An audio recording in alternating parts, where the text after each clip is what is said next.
Bonjour à tous les amis et bienvenue sur ma chaîne YouTube. On se retrouve pour le quintet dominical, la clôture du meeting d'hiver de Cannes-sur-Mer avec un quintet exceptionnel. Ce sera le critérium de vitesse de la Côte d'Azur et non le prix Rome-Tordi-Vallée. Donc je pense que c'est la première fois que cette course sera labellisée quintet.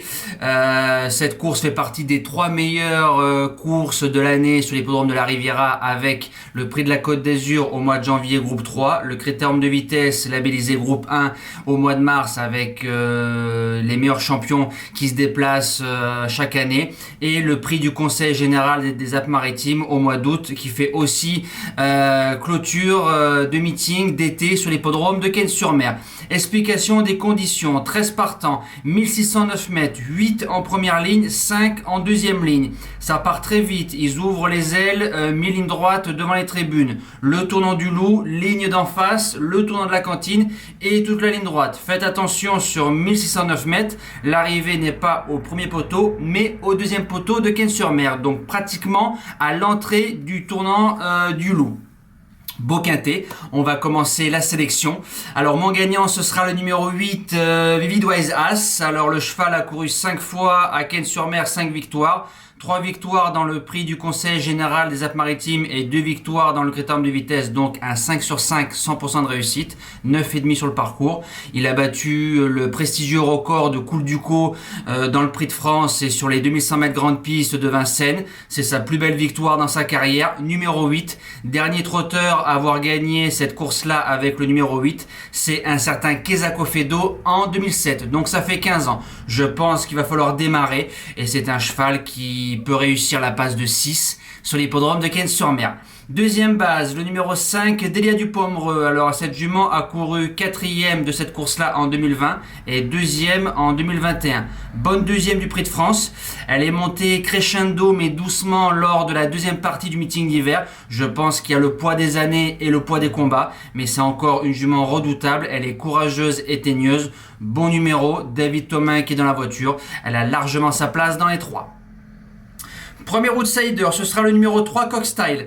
Alors lui, il a gagné le prix de Bourgogne avec panache, en ayant eu un bon parcours. On s'est fait plaisir dans le prix d'Amérique. Dans le prix de France, un Gabriele Gelormini peut-être un peu trop offensif. Maintenant, c'est un cheval qui doit subir une bonne partie du parcours. Il a un bon numéro. Il pourra prendre les bonnes roues. Il a sa place dans le multi. Deuxième outsider, le numéro 2, Billy de Montfort, Billy the Crack. Alors, cette jument a un 6 sur 7 sur le parcours. Deuxième, quatrième, cinquième, troisième, sixième, quatrième. 4 sur 4 dans le critérium de vitesse, donc un 2 sur 3 dans le prix du Conseil général des Alpes-Maritimes. Jument qui a fait une carrière exceptionnelle, 135 courses, 2 600 000 euros de gains pratiquement. Elle est tombée dans une génération de dingues, les B, Bold Eagle, Beina Josselin, Briat Dark, Bird Parker, bref, que des dingueries. Troisième du Bourgogne, donc la jument n'est pas cuite, bon numéro. Raffin qui est dans la voiture, ce sera sa dernière course, ce sera sa dernière partition. Elle mérite de sortir par la grande porte avec une belle place. En seconde partie de pronostic, le numéro 13, Alcoy. Alors lui, il a couru le critérium de vitesse l'année dernière et le prix du Conseil général des Alpes-Maritimes, 6e et 4e, en faisant des bonnes courses. Il est passé au garage cet hiver, ça va beaucoup mieux. 4e du prix de la Côte d'Azur au 25 mètres, 2e du Luxembourg derrière un certain Élite Beaufour, et il a gagné avec panache le prix Pierre-Désiré Allaire en battant un certain Écureuil Génilou. Maintenant, il va subir en deuxième ligne, mais aura la chance d'avoir le dos de Delia du Pomereux. Il se fera ramener un maximum, il peut finir dans le quintet. En 6e position, le numéro 6, Étonnant. Je pense que tout le monde va le laisser tomber. Il a 7 sur 13 à l'Autostar, donc un petit peu plus que 50% de réussite. On annonce de la pluie, donc le terrain ne sera pas rapide, ce qui va l'avantager. Il a fait quand même 4e du René Ballière l'année dernière avec le numéro 9 à l'Autostar en faisant un bout de classe terrible en montant, se faisant croiser par l'OVNI Fastin Bourbon. Si Anthony Barrier arrive à le laisser au trot, il peut créer la surprise. En 7e position, le numéro 1, Zakonjo. Alors Zakon n'a pas été d'une grande souplesse tout l'hiver. Les deux courses où il a fait l'arrivée, le Bourbonnais et le Prix de France, le cheval était basirisé.